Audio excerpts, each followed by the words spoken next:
ইন্নী আসআলুকা মিন ফাদলিক, মানে হে আল্লাহ, আমি আপনার কাছে আপনার ফদল চাই, রিজিক চাই।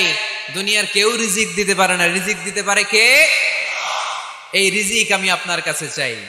আবার আল্লাহ বললেন, হুয়াল্লাযী জাআলা লাকুমুল আরদা যালুলান ফামশু ফি মানাকিবিহা ওয়া কুলু মির রিজকি ওয়া ইলাইহিন নুশুর। তিনি তো এমন সত্তা যিনি তোমাদের জন্য জমিনটারে বানিয়েছেন সাহালাতুল মাসালিক, সহজে হাঁটা যায়, চলা যায়, চারা বীজ রোপণ করা যায়, চাষাবাদ করা যায়। আল্লাহ বললেন, জমিনের আনাচে কানাচে ঘুরে বেড়াও, জমিনের মধ্যে তোমাদের জন্য রিজিক রেখে দিয়েছে কে?